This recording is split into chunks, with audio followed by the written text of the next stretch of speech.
हम मुख्यमंत्री युवा संबल योजना के तहत कार्य कर रहे हैं। बेरोजगारी भत्ता मिलता है हमें, लेकिन वो पिछले 9 महीने से हमें नहीं मिल रहा और हम ऑफिस रेगुलर ये रोजगार योजना जो बनाई गई है ये गहलोत सरकार द्वारा दी गई थी। तब तक तो हमारा पेमेंट आ रहा था, लेकिन जब से भजन लाल जी की सरकार आई है, बीजेपी सरकार ने दाखिला दिया है, तब से अभी तक तो हमारी सैलरी नहीं आ रही है और हम बहुत ज़्यादा परेशान हो रहे हैं इन सब चीज़ों से। बहुत परेशानियों का सामना भी करना पड़ रहा है, क्योंकि कई दफ़ा घर वालों से भी मांगना पड़ता है, कुछ हम भी मैनेज करते हैं। तो सर बहुत ज़्यादा हम परेशान हो रहे हैं ये, और कार्यालय वाले हम पे ये अलग निर्देश डालते हैं कि आप रेगुलर आओ, तो हमें रोज़ वहाँ भी जाना पड़ रहा है, तो किराया तो लगता ही है चारों तरफ का। इसलिए हम लोग बहुत ज़्यादा परेशान हो चुके हैं। और पिछले 9 महीने से 1-2 महीना होता है तो समझ आता है। पिछले अगस्त तक हमारा सैलरी आई हुई है, उसके बाद सितंबर से सैलरी नहीं आई है, तब से लेके कंटिन्यू अभी तक में भी सैलरी नहीं आ रही है, और आगे तक का भी अभी कुछ कह नहीं सकते। हमारी 2 साल कंप्लीट होने वाली है अभी। 22 जुलाई तक को लास्ट है हम लोगों का, कुछ स्टूडेंट्स का, और कुछ जुलाई है, कुछ किसी का अगस्त है, किसी का सितंबर दिसंबर है। ऐसे करके हमारी 2 साल कंप्लीट हो जाएगी, लेकिन अभी तक सैलरी का तो कुछ पता नहीं। रीजन मालूम पड़ गया आपने अधिकारियों से? रीजन तो यही कहा था कि सरकार चेंज हो गई है, तो आप सरकार के कान में डालिए। अब किस तरीके से डालें, हमें तो कोई अवगत कराएं कि कहाँ जाना है और कहाँ हमको अपनी कंप्लेंट देनी है, हमें तो मालूम पड़े।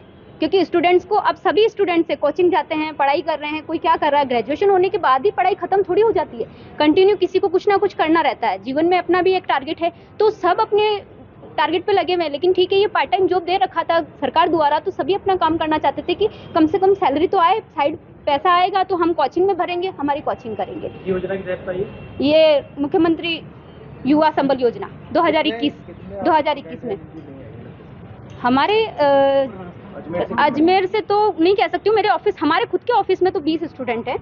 20 होगी, 20 की नहीं आई, और कह सकते हैं पूरे राजस्थान की नहीं आई होगी। पहले लोगों को मिल रहा था पेमेंट, इससे पहले अगस्त तक की सैलरी आई है, उसके बाद किसी की नहीं आई है।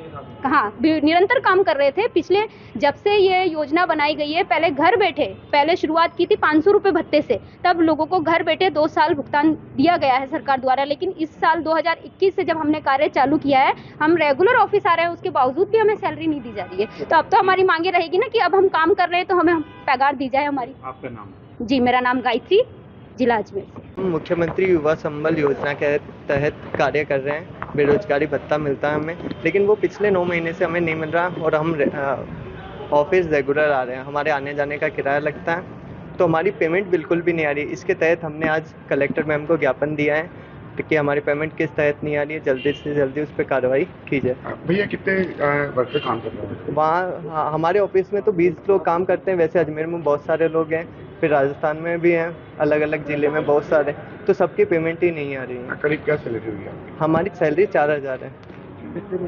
हम 9 महीने हो गए हैं। इससे पहले नहीं, इससे पहले हमारी पेमेंट आ रही थी। पिछले साल से सितंबर से हमारी पेमेंट नहीं आ रही है। कहाँ से लोग आ रहे हैं? कहाँ से आ रहे हैं? सब अपने कोई गांव से आ रहे हैं, कुछ अजमेर के दूर दूर इलाके से आ रहे हैं, सब आ ही रहे हैं। रोज कितना खर्चा होता है? रोज आने जाने का 60 रुपये कम से कम। जैसे आप चला रहे हो, किस तरह परिवार से परेशानी का सामना करना पड़ता है? परेशानी तो यही है कि फिर दूसरे तरीके से हमें दिक्कतें आ रही हैं। हर काम करने में पैसे तो मिल ही नहीं रहे हैं, फिर काम कैसे होगा?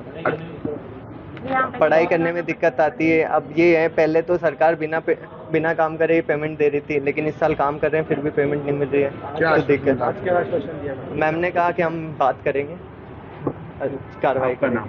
मेरा नाम दिनेश चौहान।